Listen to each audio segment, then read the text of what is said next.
Hello everyone, welcome back to my channel. तो आज की क्लास में सीखेंगे हम वर्ड मीनिंग और आज का जो टाइटल है वो है उल्टा। बहुत बार ऐसा होता है कि हम अपने जैसे फर्स्ट वर्ड मैंने लिखा है दस्ताने यानी कि ग्लव्स, राइट। ग्लव्स को उल्टा पहन लेते हैं। अब यहाँ पे उल्टा दो हो सकता है। छोटे बच्चे क्या करते हैं, जो राइट हैंड का होता है वो लेफ्ट हैंड में पहन लेते हैं और लेफ्ट हैंड का राइट हैंड में। तो ये एक तो ये कंडीशन हो गई कि राइट लेफ्ट का कंफ्यूजन, राइट। सेकंड, बहुत बार ऐसा होता है कि उसका जो अंदर का पार्ट होता है वो बाहर रह जाता है और जो बाहर का पार्ट होता है वो अंदर हो जाता है, ठीक है। तो इस तरीके से दोनों वर्ड की बात करते हैं। पहले बात करते हैं अगर आपने गलत हाथ में पहन लिया यानी कि उल्टे हाथ में, ठीक है। तो अगर आप हाथों की बात कर रहे हैं कंफ्यूजन वाली, तो आप बोलेंगे ऑन रॉन्ग हैंड, ठीक है। क्या यूज करेंगे आप? On wrong hand. और अगर आपको बोलना है कि इन्हें सीधे हाथ में पहन लो यानी कि सही से पहन लो, तो राइट हैंड। अब यहाँ पे ये राइट लेफ्ट वाला राइट हैंड नहीं है, यानी कि राइट यहाँ पे इसका मतलब है कि जो हाथ, जिस हाथ में जोन सा होना चाहिए वो पहनना है, ठीक है। दूसरी कंडीशन है दस्ताने के साथ, ये जो उसका अंदर का पार्ट है वो बाहर हो जाता है, ठीक है। तो अगर उस सेंस में आप उल्टा कि आपने दस्ताने उल्टे पहन लिए तो इनसाइड आउट, जो इनसाइड वाला पार्ट था वो क्या हो गया? आउट हो गया, यानी कि बाहर की साइड आ गया, ठीक है। और अगर आपको इसको बोलना है कि सीधा पहन लो यानी कि उसको उल्टे को सीधा करके पहन लो, तो आप बोलेंगे पुट ऑन प्रॉपरली। यहाँ पे कोई एक फिक्स वर्ड नहीं होता, इसलिए हम इसे बोलते हैं प्रॉपरली। तो अब इसे कैसे यूज करना है अपने सेंटेंसेस में उसकी बात करते हैं। जैसे मैंने कहा कि उस बच्चे ने गलत हाथ में दस्ताने पहन लिए, और यहाँ पे गलत मतलब राइट वाले लेफ्ट और लेफ्ट वाले राइट में पहन लिए, राइट। तो दैट चाइल्ड, क्योंकि यहाँ पे एक बच्चे की बात करें, that child is wearing gloves और ग्लोव्स, जो भी आप बोल रहे हैं, wearing gloves on wrong hand, ठीक है। और अब आपको उसको बोलना है कि इसे सीधे हाथ में पहन लो, यानी कि जो सीधे हाथ के हैं, जो राइट के हैं उसे राइट में पहनो और लेफ्ट के हैं जो लेफ्ट में पहनो। तो आप उसे ऐसे बोलेंगे कि आप अपने दस्ताने सही हाथ में पहनो, तो पुट ऑन योर ग्लव्स और gloves, whatever you want to say, both are the right pronunciation, okay. Put on your gloves on right, RIGHT, right. और यहाँ पे राइट लेफ्ट वाला नहीं है, यानी कि सही हाथ में, ठीक है, right hand. So I hope कि ये सेंटेंस तो आपको समझ आ गया होगा। अब बात करते हैं सेकंड कंडीशन की, जिसमें हम बात करेंगे दस्ताने जो अंदर वाला पार्ट है वो बाहर हो गया, ठीक है। तो अब इसकी बात करते हैं सेकंड कंडीशन की, जिसमें हमने बताया दस्ताने उल्टे, यानी कि जो अंदर का पार्ट है वो बाहर रह जाता है, ठीक है। तो अगर आप ऐसे बोल रहे कि आपने दस्ताने उल्टे पहन लिए हैं, तो आप बोलेंगे यू आर वेयरिंग ग्लोव्स या gloves inside out. Inside out मतलब उल्टे, अंदर का पार्ट बाहर, बाहर का पार्ट अंदर, ठीक है। अब आपको बोलना है कि इसे सीधे पहन लो यानी कि सही करके पहन लो, तो put on your gloves properly. Properly का मतलब क्या हो जाता है? सही तरीके से, जिस तरीके से पहनने चाहिए।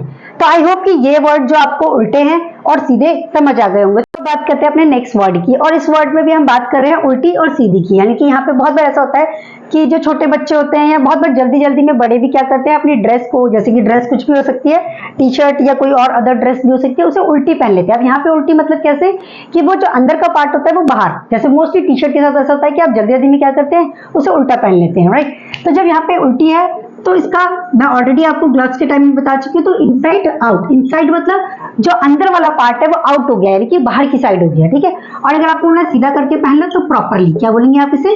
प्रॉपरली। सीधे के कोई वर्ड नहीं होता, इसलिए यहाँ पे एक वर्ड बनाया गया है, ठीक है ना। जैसे कि मैंने कहा तुमने अपनी टी शर्ट जो है उल्टी पहन रखी है, तो you are wearing T shirt inside out, ठीक है। आपने अपनी टी शर्ट जो है उल्टी पहन रखी है। अब मुझे वैसे बोलना है कि इसे सीधी करके पहन लो, तो put on your T shirt और dress can be anything here, कुछ भी हो सकता है यहाँ पे, ड्रेस प्रॉपरली। प्रॉपरली मतलब उसे सीधा करके सही तरीके से, जिस तरीके से पहने जाती हैं उस तरीके से पहन लो। तो ये तो बात की हमारी ड्रेस की, टी शर्ट की या ग्लव्स की। जब इनसे की सेंटेंसेस होता है तो इन पे बोल देते हैं हम इनसाइड आउट, और अगर सीधी करने की बात है तो हम बोलेंगे प्रॉपरली। तो अब जो नेक्स्ट वर्ड मैंने लिया है वो जूते और चप्पल, यानी कि शूज और स्लीपर्स की कंडीशन की बात कर रहे हैं। अब इनके साथ भी दो कंडीशन हो सकती है। बहुत बार ऐसा होता है कि जल्दी जल्दी में आप जूते चप्पल उतारते हैं और वो जूते या चप्पल आपके उल्टे हो जाते हैं। तो अगर जूते और चप्पल उल्टे हो जाएं तो हम बोलते हैं inside, sorry it is not inside, it is upside down. Upside down का क्या मतलब होता है? जो डाउन पोर्शन है यानी कि जो नीचे होता है वो क्या हो गया, अपसाइड हो गया है, राइट। और अगर आपको इसको ऐसे बोलना है कि ठीक से रख दो, सीधे करके रख दो, तो डू मतलब ठीक करके रख देना, ठीक है। और दूसरी, पहले तो इस पे सेंटेंसेस बनाते हैं। जैसे मैंने कहा आपने आपके जूते उल्टे हो गए हैं, ठीक है, यानी कि आप जूते जो हैं उल्टे रखे हुए हैं।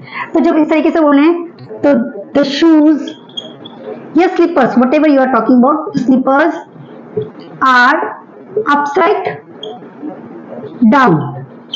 यहाँ पे द शूज या स्लीपर्स आर अपसाइड डाउन मतलब जो उसका नीचे का पोर्शन है, जो सोल होता है, वो क्या हो रखा है, ऊपर हो रखा है। अगर आपको बोलना है कि इसे ठीक करके रख दो, यानी कि सही मैनर में रख दो, सही तरीके से रख दो, तो डू द स्लीपर्स या फिर शूज।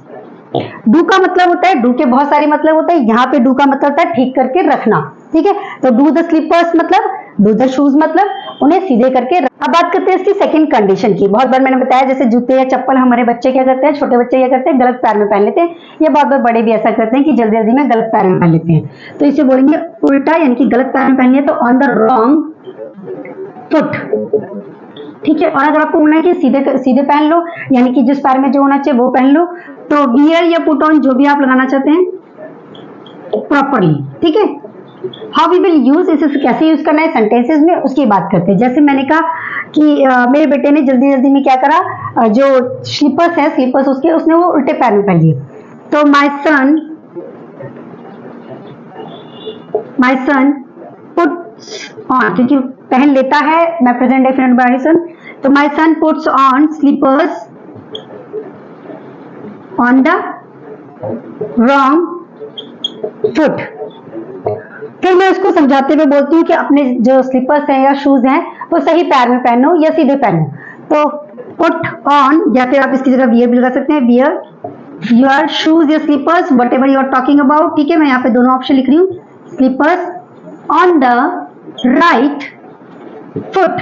अब यहाँ पे राइट फुट, राइट लेफ्ट वाला राइट नहीं है, यानी कि सही पैर में, जिस पैर में जो होना चाहिए वही पैर। तो बात करते हैं हमारी नेक्स्ट वर्ड की, ठीक है।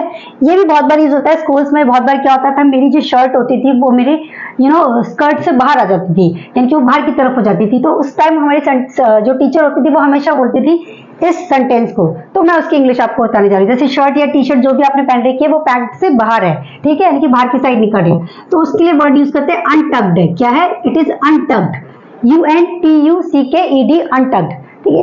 और अगर आपको बोलना है कि इससे पहले सेंटेंस बनाते हैं ताकि ज्यादा क्लियर हो जाए हमें। जैसे मैंने कहा आपकी जो शर्ट है वो पैंट से बाहर निकली हुई है, तो योर शर्ट इज अनटक्ड। अनटक्ड मतलब अंदर की तरफ नहीं है, बाहर है, ठीक है। अब अंदर कर लो, टीचर हमेशा बोलती थी इस अपनी शर्ट को क्या करो, अपनी पैंट या फिर जो स्कर्ट आप पहनते हो उसके अंदर कर लो। स्कूल में बहुत बार होता है तो उसके लिए यूज होता है टक इन। क्या यूज करते हैं, टक इन। जैसे मैंने कहा अपनी शर्ट अंदर कर लो, तो tuck in your shirt, T shirt, whatever you are talking about, जिस भी चीज की आप बात करें। तो अब हमारा जो नेक्स्ट वर्ड है, शर्ट के बाद हमेशा ऐसा होता है कि जब भी आप पैंट या स्कर्ट पहनते हो, अगर आप थोड़े वीक हो जाओ या अगर आपको वो लूज हो तो वो नीचे की साइड गिरती रहती है। तो अगर आपको बोलना है कि स्कर्ट नीचे गिर रही है या फिर पैंट आपकी नीचे गिर रही है, मतलब लूज है तो वो नीचे खिसक रही है, राइट। तो ये सेंस है। तो इस तरीके से इसके लिए बोलेंगे हम फॉल। क्या हो रहा है, वो फॉल हो रहा है, यानी कि गिरना। जैसे कैसे बोलेंगे, जैसे मैंने कहा वो इतना कमजोर हो गया है कि उसकी पैंट नीचे खिसकती रहती है, ठीक है। तो His pants, जैसे कि मैंने आपको ऑलरेडी बताया, जिस भी चीज के दो पार्ट होते हैं उसको हमेशा प्लूरल फॉर्म में यूज करते हैं। ये मैंने अपना टिप ऑफ द डे में आपको ऑलरेडी बता रखा है। अगर आप में से जिसने नहीं चेक किया तो do check my short videos also, okay.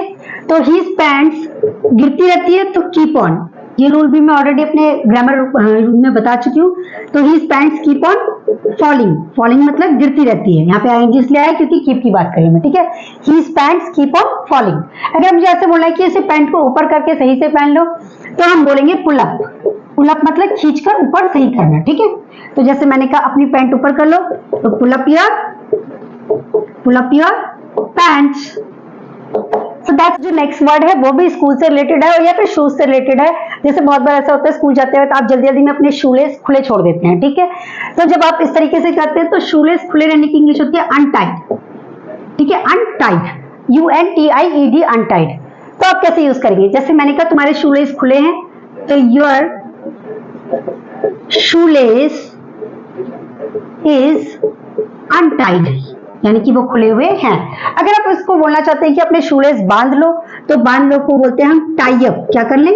Tie up. Tie up के और भी मीनिंग होते हैं, यहाँ पे हम बांधने की बात कर रहे हैं, ठीक है। जैसे अपने शूलेस फटाफट बांध लो, tie up your shoelace. अब मैंने फटाफट बोला तो क्विकली, ठीक है।